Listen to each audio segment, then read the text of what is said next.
여야 대선 상황 차례로 알아보겠습니다. 먼저 민주당 쪽인데요. 이재명 지사가 경기관광공사 사장으로 내정한 맛칼럼니스트 황교익 씨 논란이 뜨거워지고 있습니다. 이낙연 캠프에서 친일 논란과 공정성 등을 문제 삼자 황 씨가 일배, 짐승, 악마 등의 거친 단어로 맞받아쳤죠. 자, 관련 논란 오늘도 상당히 뜨거운 상황인데 류정아 상황실장이 정리했습니다. 네, 휴전 중인 이른바 명락대전. 그런데 번외편이 등장을 했습니다. 경기관광공사 사장으로 내정된 맛칼럼니스트 황교익 씨 논란인데요. 이 황 씨를 내정한 이재명 경기지사에게 이 이낙연 캠프가 집중 포화를 쏟아내고 있죠. 그런데 황 씨가 직접 투사로 등장한 모양새입니다. 수요 미식회가 아니고요. 수요 정치회의 한복판으로 들어선 듯한데요. 호칭도 생략하고 이낙연의 정치적 생명을 끊는 데 집중하겠다라면서 이 사장 후보자 자리에서 물러날 생각이 없음을 분명히 했습니다.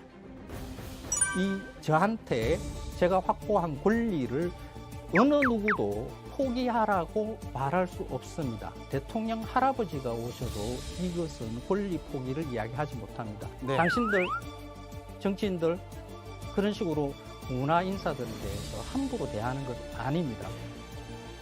경기관광공사가 경기 맛집 공사냐 놀림까지 나왔죠. 황 씨는 이 맛집 소개는 본인이 하는 일의 1/1000도 안 된다면서 본인의 전문성을 정치인들이 인정하지 않고 있다고 했는데요. 이 사장 심사에 점수표를 공개하라고까지 말을 했습니다. 이 황교익 논란이 커진 이유 폭발력이 큰 이슈죠. 이 친일 논란과 겹쳐지면서인데요.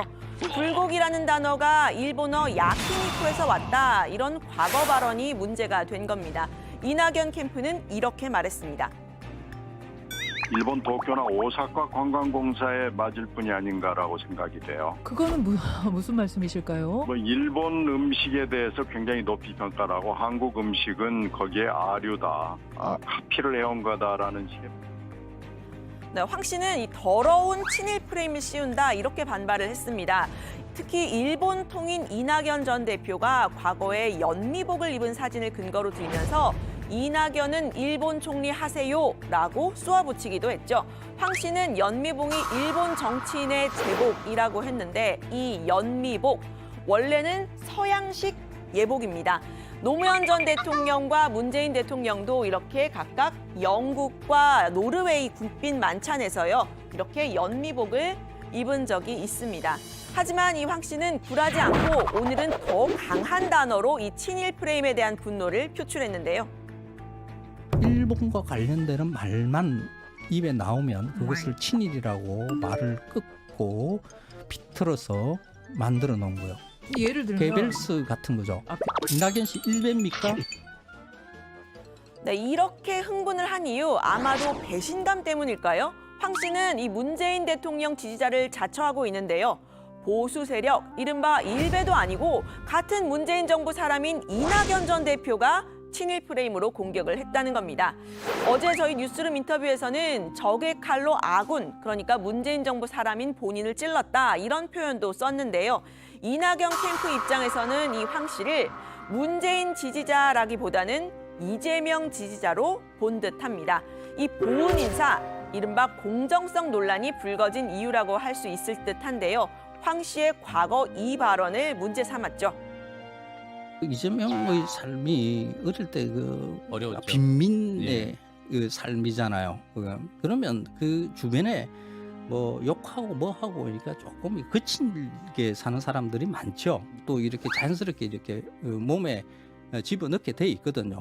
이 어린 시절의 그 삶에 대해서 너무 야박하게 굴지는 말자, 이해하자.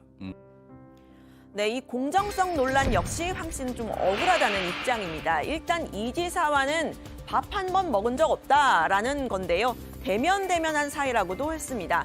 두 사람은 대학 동문이지만 황 씨는 동문회에도 나간 적이 없다고 했는데요.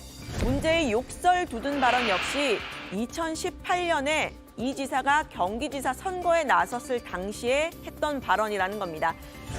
당시에는 이 지사가 소위 친문 세력과 전면전을 벌일 때인데요. 당시에도 이 문재인 지지자를 자처했던 황 씨, 그때도 이재명 지지자는 아니지만이라는 단서를 붙였었습니다. 지난해에는 정경심 교수 구속 직후에 조국 전 장관을 예수에 비유하는 등의 발언을 이어갔었는데요. 하지만 지금은 이 이낙연 전 대표뿐 아니라 이른바 친문 세력, 문파에 대해서도 이런 표현을 썼습니다. 적들이 던진 프레임을 받아서 그걸 저한테 공격을 한다는 게 인간적으로 도리가 아니죠. 이거는 인간의 일이 아닙니다. 짐승이나 이런 일을 하지.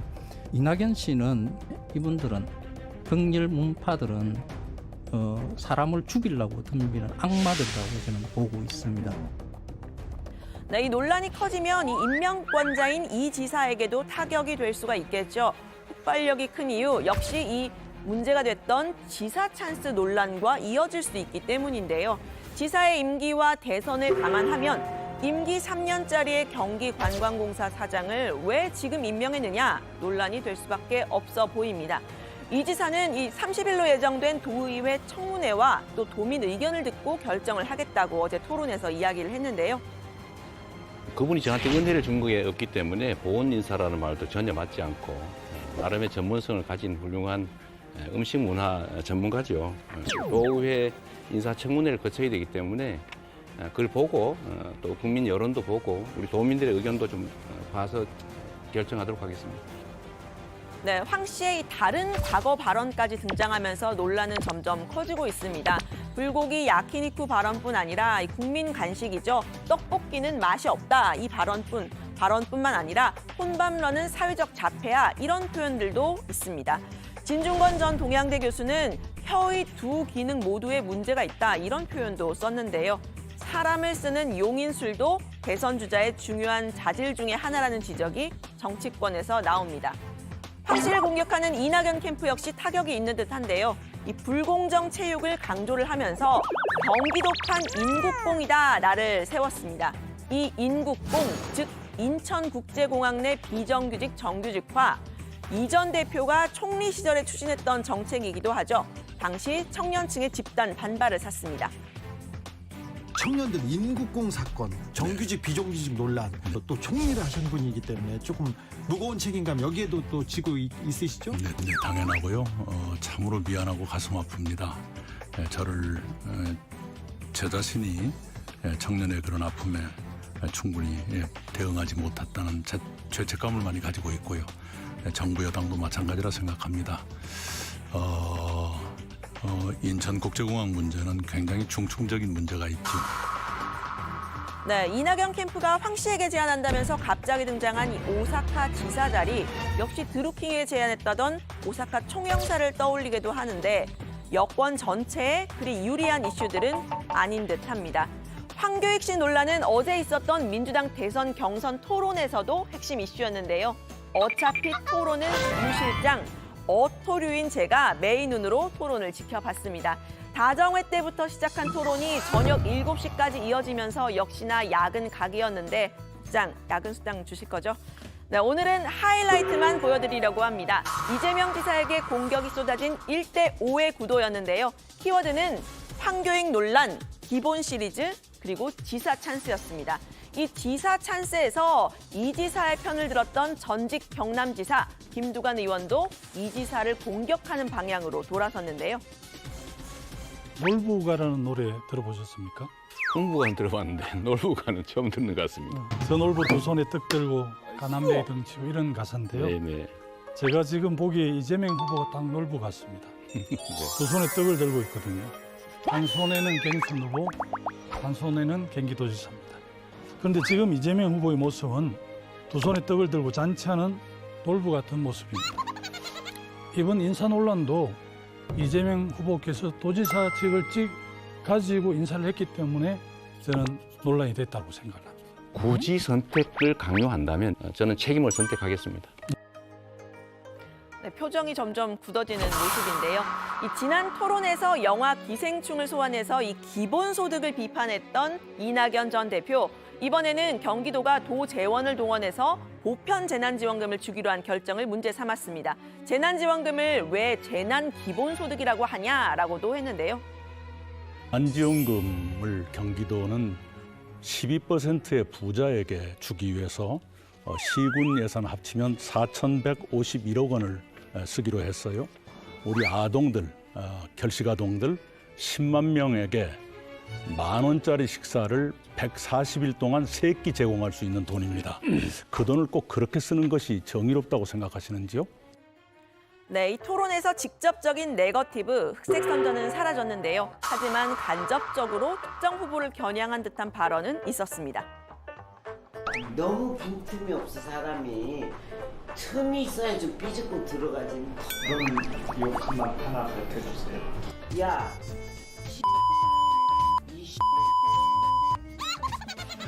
제가 야 이거 영 안 뜬다 그랬더니 저한테 한 수 가르쳐 준 것이 이제 너무 점잖으면 안 된다. 그래서 욕을 한 2마디 받았어요. 배웠어요. 뭐뭐 하네. 그런데 그 욕이 아무나 하는 게 아니더구만요. 저는 그게 잘 안 됩니다. 네, 2위 후보인 이 전 대표에게도 비판이 가해졌는데요. 성남에 있는 서울공항을 부동산으로 개발하겠다는 공약을 문제 삼았습니다. 네거티브 중단 선언을 했던 이 지사, 추미애 전 장관에게 질문을 하는 형식을 빌려서 비판을 가했는데요. 한미 관계에도 문제가 있고 안보에도 심각한 문제가 있고 또 한 가지는 부동산 투기 문제가 있다는 생각이 들어요. 지금 이낙연 후보께서 이거 발표하시고 난 다음에 지금 부동산 소개서에 나와 있는 매물이 다 들어갔다고 해요. 혹시 후보가 되셔서 당선되고 나면 이것이 확정이 될 텐데 이 투기 문제를 어떻게 해결할지 걱정이 되거든요. 저는 반대합니다. 왜냐하면 마지막 남은 금싸라기 땅으로 토지 투기 세력들이 그곳에 계속 공항 이전해달라 하는 것인데 그 투기 세력의 민원을 제일 먼저 들어주게 되는 것이고요. 그린벨트가 자동으로 없어지는 것이 되겠죠. 네, 그런데 어젯밤 토론회를 마치고 김두관 의원의 아들이 오늘 오전에 확진 판정을 받으면서 오늘 오전에 이 민주당 대선 주자들이 혼란을 겪었는데요. 밀접 접촉자가 된 김 의원 오늘 일정을 중단하고 검사를 받았습니다. 결과는 음성이었는데요. 이재명 지사도 선제 검사를 받았습니다. 관련 소식은 들어가서 이야기를 해보고요. 오늘 발제는 이렇게 정리합니다. 황교익 논란, 이낙연엔 짐승, 이재명 청문회 보고 결정.